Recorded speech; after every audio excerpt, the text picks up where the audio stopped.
It's a particularly rainy night and the man is seen sitting in his pickup. He's obviously troubled.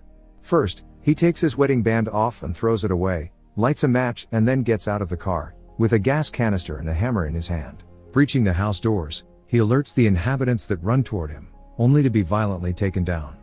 He pours gas all over the house and lights it on fire. As he drives away, the house blows up. Rachel is sleeping on the sofa and gets woken up by Andy, her lawyer and best friend. He tells her that her soon-to-be ex-husband wants her house and that they should file an objection. She cuts the conversation short when her son comes in and tells her that she should get dressed or they'll be late. The son, Kyle, is in the dining room with his uncle Fred, who's talking to his elderly mother. The violent attack from earlier is being mentioned on the news, saying the man was the woman's ex-husband with a history of substance abuse and violence. Fred and Kyle talk as Rachel searches for her candy cane scissors. Fred's girlfriend joins them on the table and they talk about their financial problems, particularly about their mother's nursing home cost. She leaves with Kyle and they get in their terribly old car. They end up stuck in traffic and argue about taking the freeway. The mom decides to do it, even though her son protests, saying they're going to be late. While driving, she gets a call from her husband and the kid picks up, happy to talk to his father. He's disappointed almost immediately when his father cancels their plans to go to a game, as the mom tries to lessen the blow.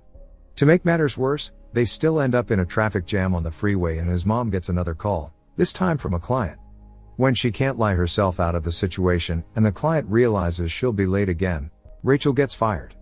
The son teases her a little bit to cheer her up, then suggests they take the next exit from the freeway and go trough the service streets. Coming out of the freeway they stop on a red light behind a gray pickup. When the pickup doesn't move as the light changes, she starts honking and drives around him. On the next light, he pulls up next to their car. It's the man that set the house on fire. He asks them to roll their windows down and Kyle does it. Rachel and the man have an awkward back and forth, with him patronizing her and then apologizing, expecting her to do the same. But, she snaps back at him, disagreeing. He gets rattled and angrier, threatening her that she will find out what a bad day really means. Kyle is scared and asks her to go. The man starts following them and cuts them off, twice. Rachel takes another route and manages to get Kyle to school very late. She calls Andy and asks him to meet her for breakfast in 20 minutes, promising not to be late, even though she's low on gas. Rachel stops at a gas station, sets the pump and goes inside to get a few other things. When she goes to the cashier to pay, she sees the gray pickup parked behind her car. Worried, she tells the cashier and a guy standing in line next to her that the man in the pickup has been following her after an argument. The guy says he'll walk her out and get his plates. As she fuels the tank and gets in the car, the guy tells her the man's plates.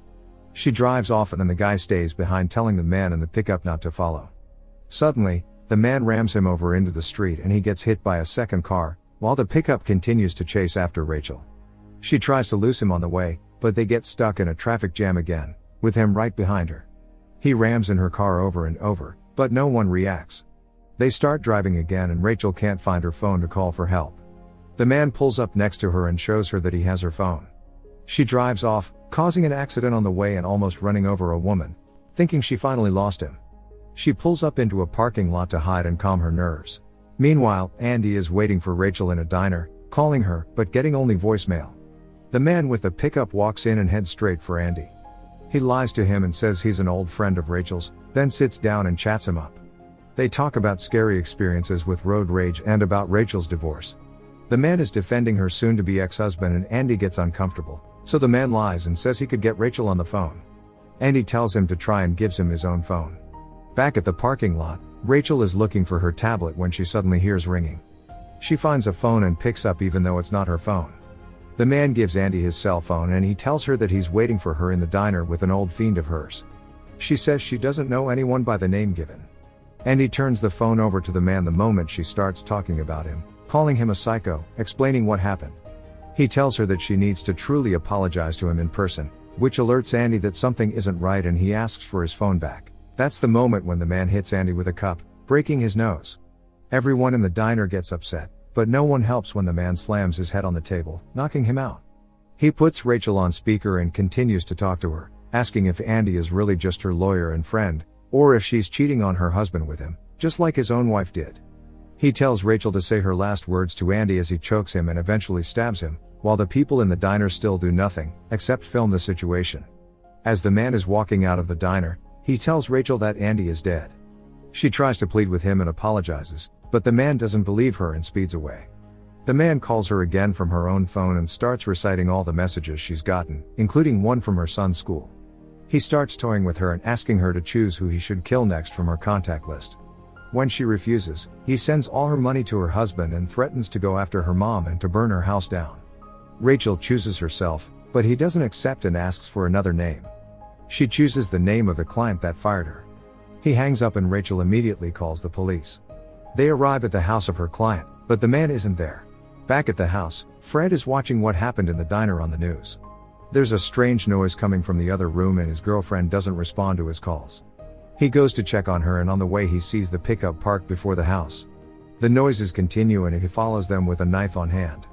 The man appears, holding his beaten up girlfriend and telling him about what happened with Rachel. He says he feels insignificant and that the only thing he has left is violence and revenge. So he kills Fred's girlfriend and then sends Rachel a photo of him with her brother.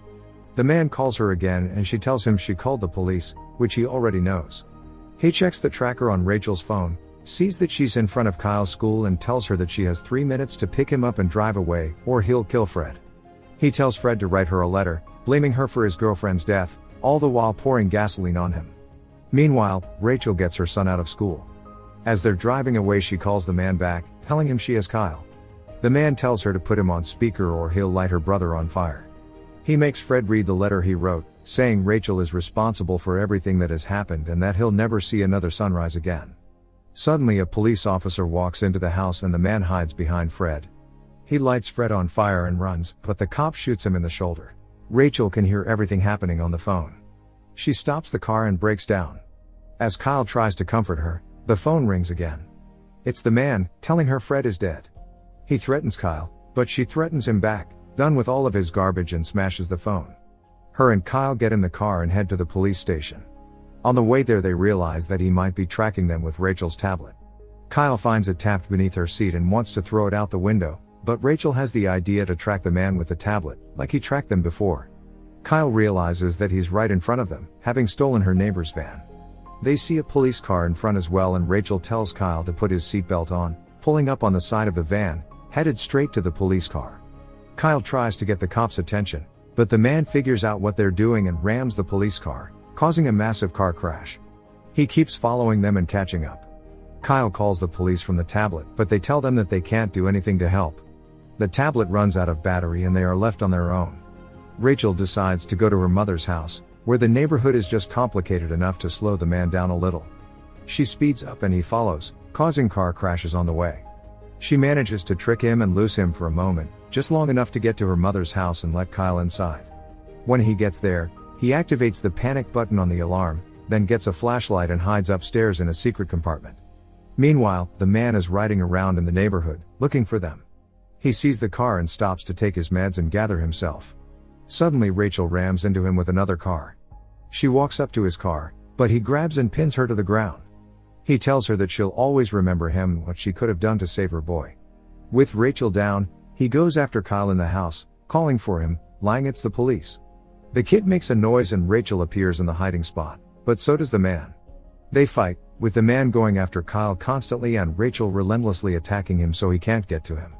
He knocks her over and starts strangling her son, but she finds her candy cane scissors and stabs him, finally killing him. The police eventually arrive at the house. Rachel and Kyle are approached by the police officer that found Fred and he tells her that he's still alive. They drive toward the hospital to see him, making sure they don't anger anyone else on their way there. Make sure to subscribe and turn on notifications.